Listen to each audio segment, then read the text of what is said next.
Бактар Жеңишбекович, айтсаңыз, азыр Кыргызстанда мамлекетте эң көп пенсия канча жана эң аз алган пенсия канча өлчөмү? Урмат Жусупбекович, бизде маалымат жалпысынан 50 миңден өйдө деп чыгат маалыматыбыз. 50 миң сомдон өйдө 400 киши алат пенсия алгандары. Эң минимальныйын жана трудовой стажы аз болуп калгандар бар. Жалпы пенсионерлерибиздин саны 762 миң пенсионер бүгүнкү күндө. Азыраак алгандары ошонун ичинен 7600 адам бар. Эң аз алган сумма канча? 1800 сом. Бизде Кыргызстанда прожиточный минимум канча сом? Биз прожиточный минимум пенсионерин алабыз 22 жылдын жыйынтыгы боюнча 6800 сом. Анда 1800 сом пенсия алса, 6800 сомго кандай жашайт? Же мамлекет тарабынан доплата кылып бересиздерби? Урмат Жусупбекович, бизде Жусупбек Куромбаевич. Биз Жусупбек Куромбаевич. Биз социалдык фонд камсыздандыруу принциптерин сактайбыз. Бизге эң негизгиси соцфондко адамдар ишенип соцфондко төлөш үчүн биз жана трудовой стажды эске алабыз, анан төлөгөн акчасын эске алабыз да. Анан биз коргоо министрлиги эмеспиз да, камсыздандыруу министрлиги эмеспиз. Биз ошону элдерге түшүндүрүп эле жатабыз, түшүндүрүү иштерин жүргүзүпчү. Анан трудовой стажы төлөгөн акчасы аз болсо, пенсиясы аз болуп калып атат ошондой. Пенсиясы аз болуп калып атат, бирок мамлекетте жана прожиточный минимум бар да. Туурабы? 6800 сомдон атасызбы? Ал киши кантип жашайт ошол акчага? Кандай кылып чечебиз муну? Мына өкмөттүн мүчөлөрү отурат. Биз мыйзам долбоорун киргиздик, өткөн 5-күнү жаңы мыйзам долбоорун киргиздик. Ал жерге минимальный трудовой стаж киргизип атабыз. Ошол мыйзам долбоору өтүп кете турган болсо, пенсиялары минимальный пенсиялардын баары көтөрүлөт. Жанагы минимальный 1800 сом пенсия алган кишиге мамлекет тарабынан доплата бир механизм ойлоп табыш керек. Прожиточный минимумду жок дегенде ошону алыш керек да. Туурабы?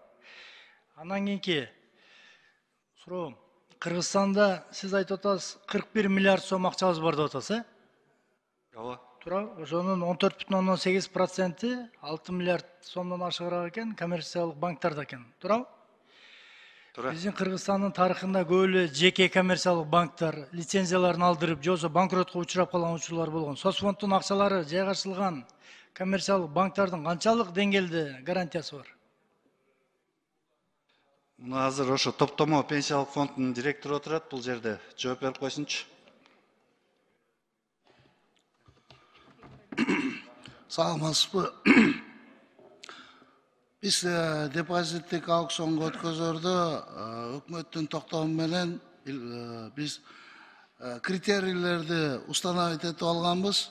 Ал критерийлер боюнча улуттук банктын коюлган талаптары бар. Ошол банктар, катышып аткан банктар улуттук банктын талаптарына жооп бериш керек. Анан ал жерде капиталдары деп коет, размер собственный капитал деп коет.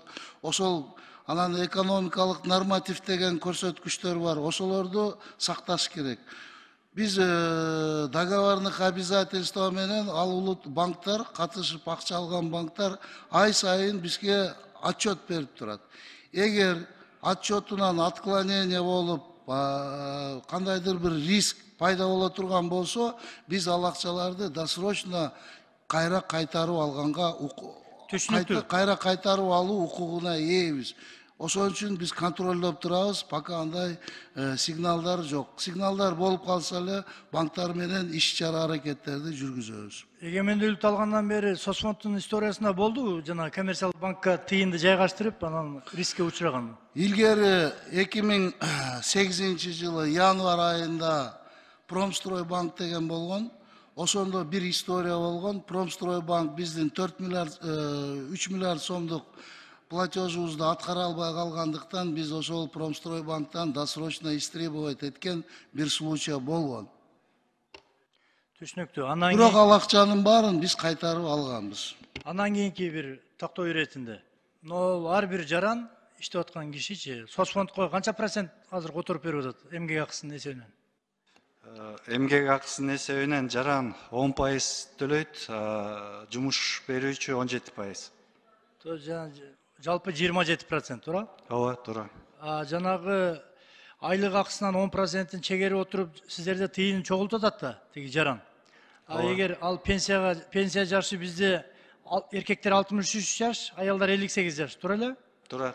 Ошол возрастка жетпей туруп, эмгекке жарамсыз болуп, ооруп кала турган болсо, досрочно жанагы топтогон соцфонддун начисленияларын кайра кайтарып ала алабы, эгерде өзүнө за границага бир чоң леченияга же болбосо жана башка керек болуп калса?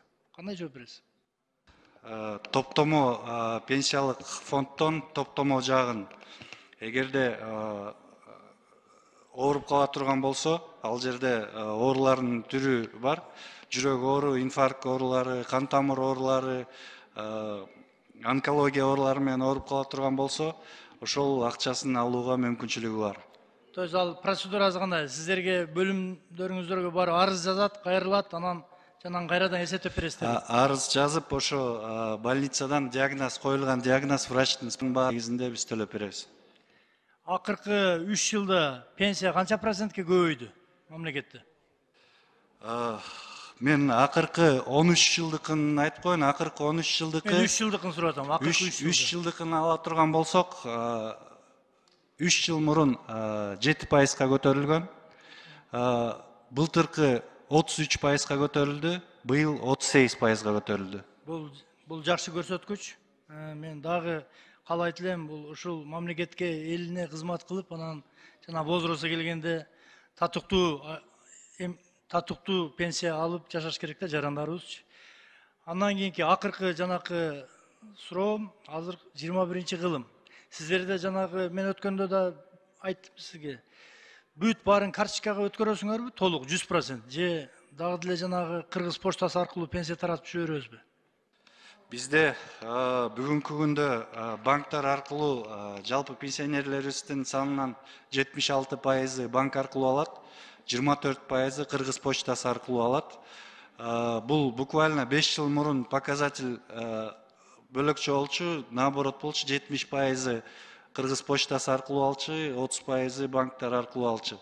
Жыл сайын 4-5%га азайып келатат. Муну эми пенсионерлерибиз өзү тандайт экен, мен почта аркылуу алам же банк аркылуу алам деп. Жыл сайын азайып келатат. Бактияр Жеңишбекович, соцфонд тармагы убагында Кыргызстан тарыхында өтө чоң коррупциялашкан бир тармактардын бири болгон.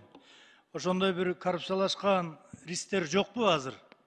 Ошону мен сурайын дегем. Убагында взаимозачет жана башка деп соцфонддо кимдер гана башын тыгып? Бүгүнкү күндө бизде назначение выплата пенсии калды. Анан могу топтомо пенсиялык фонду бар. Администрирование салык кызматына өткөн.